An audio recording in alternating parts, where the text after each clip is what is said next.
The knight and the horse are forever linked. Few things are held in such great esteem by the medieval warrior than a stalwart horse, who possesses the bold courage of his master and the quiet strength of his ancestors. Like the wind before a storm, the graceful flow, the wind thunder in the approach. They hold all those things we seek, in friendship, love, in manner, honors, and in times of peril, trust it. They give leave to those who would desire it, to toil upon their backs, in peace and in war.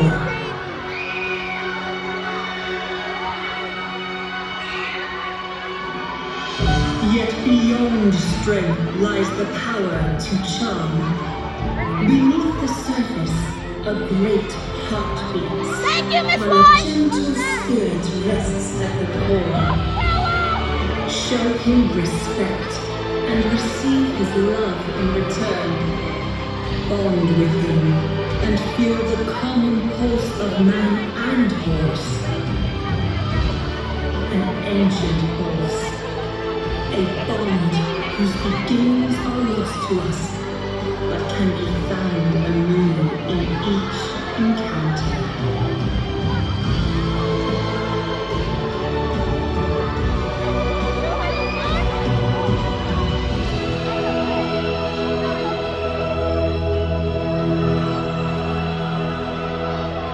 Fred. And they're good.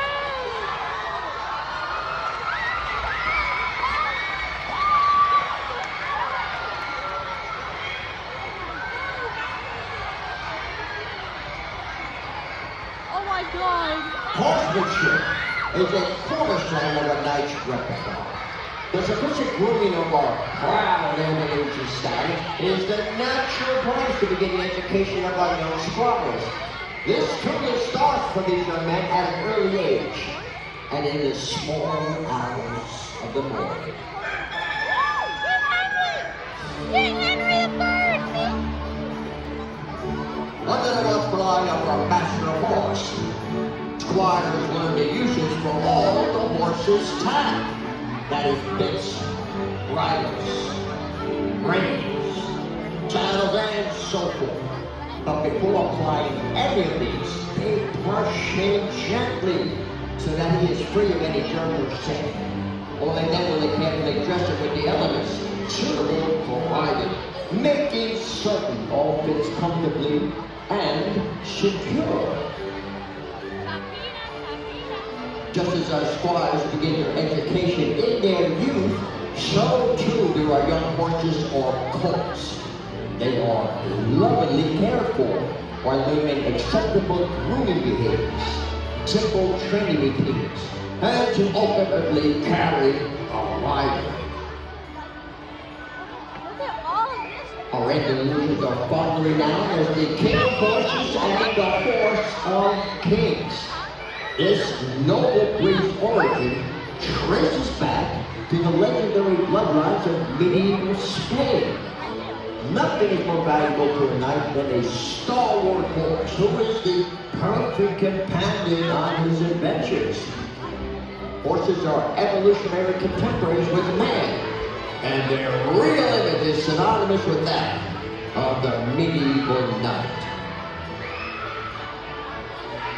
Indeed, horses are precious to knights for their military applications in defense of the realm, but also to medieval society at large.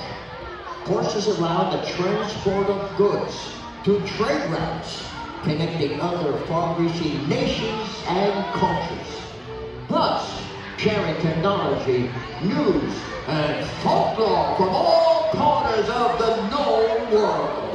Well said, King Ramiro. Why, once I read the tale of a knight who jousted a windmill who feared was a dragon.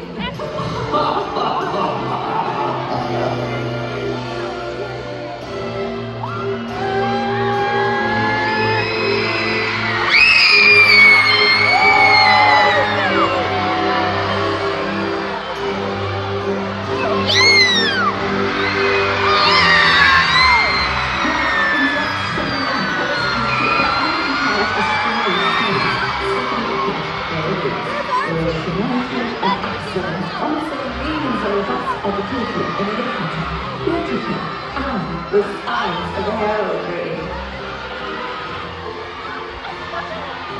The markings on the knight's tunic, shield, and banner are symbolic of his family's ancestry or house. These designs emerged during the Middle Ages and are the exclusive privilege of the noble classes of kingdom knights of ancient Prague. These designs helped identify him at tournaments, but most importantly, on the field of battle.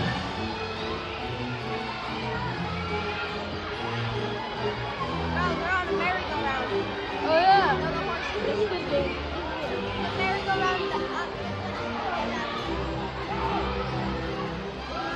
Their entry became more nuanced and intricate with each generation.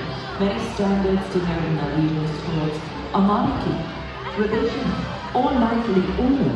Most notable were the Templars, Hospitallers, and Teutonic orders, who came to prominence during the Crusades. Each symbol holds a specific meaning, like cross tennis for strength and a staff for leadership. Ruby colors have their uses like infidelity and rank and courage.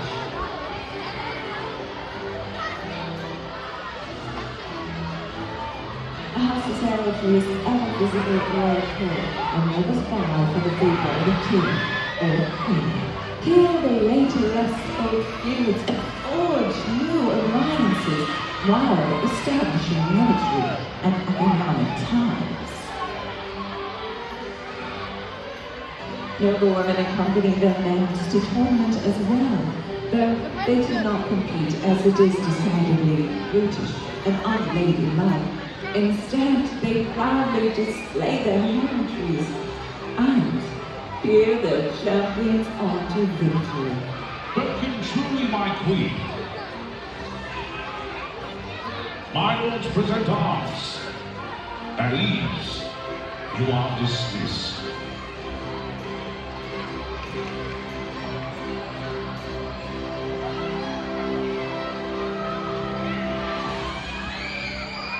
Though a knight's greatness is not measured by the designs on his banner, but rather by his strength in arms and what he believes of himself.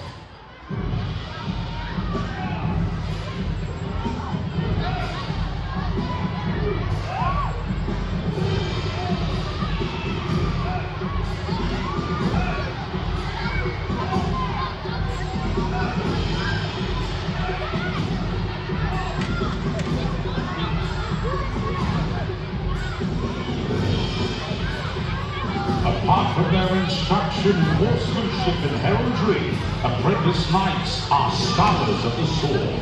Discipline lies at the heart of their studies. Not all squires possess the grit or drive to become knights. Their mentor's rigorous combat training is designed to push their limits and weed out the weak. Becoming proficient in one medieval weapon rather than several takes many years of diligence and self-control. When revealed with a sword and shield, a spear or lance, a thorough understanding of the military arts is essential to a knight's success. When the time comes to defend the realm, enforce its borders, or execute the will of the king and queen, a stalwart knight is ever vigilant.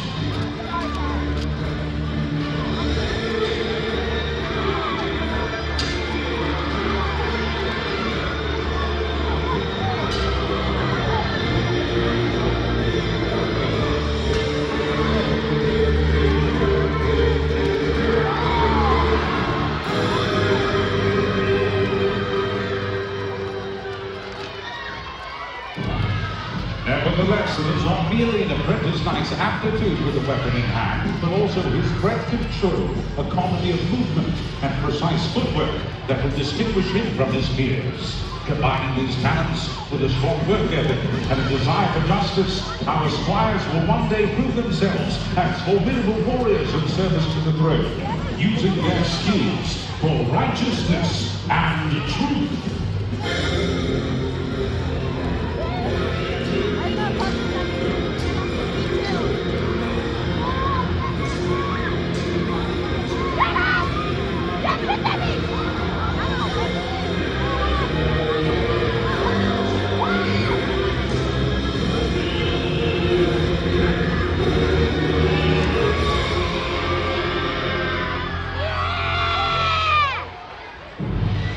Adversity and hardship are commonplace for all knights.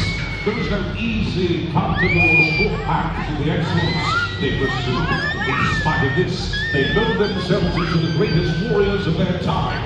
The finest among them are still spoken of to this day, such as Sir William Marshall of England, Jacques du Molay of France, and El Cid himself, Rodrigo de Guevara of Spain.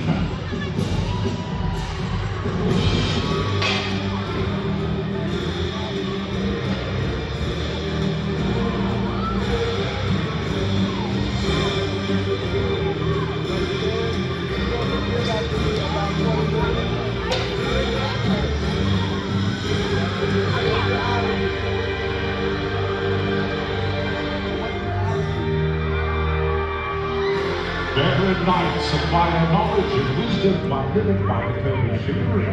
They impart its lessons onto their students, such as the knightly virtues of honesty, courage, valor, and courtesy. Above all, a knight is a champion for good, and he must resist all temptations to stray from his sacred oath.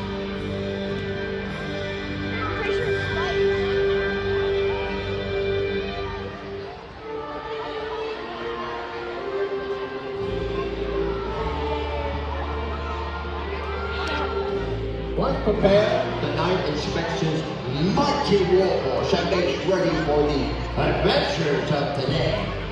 Together, they will travel throughout the realm in search of opportunities to serve the interests of the crown. These fearsome warriors cast a bold figure, especially to the common folk of the realm, who are given both as peacekeepers and military experts. Fully arrayed with helmets and weapons, his noble colors and heraldry are proudly on display to declare him victorious and in battle. His approach inspires courage and awe among his allies and those he is sworn to protect.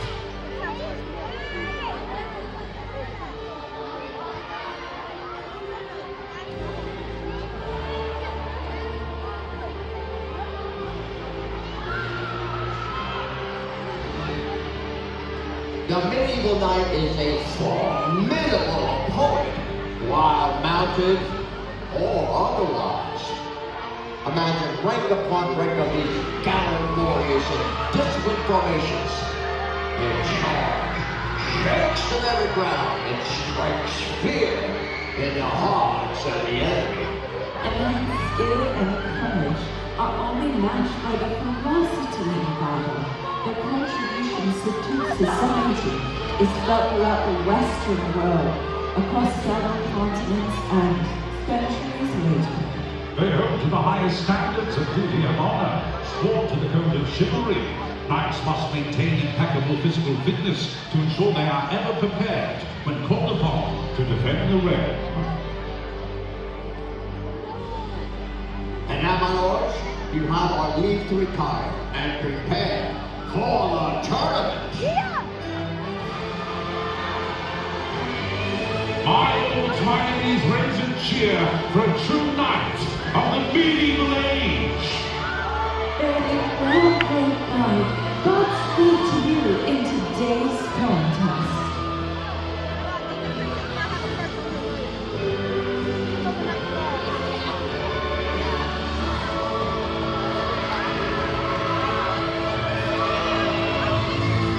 A falcon is gonna come down.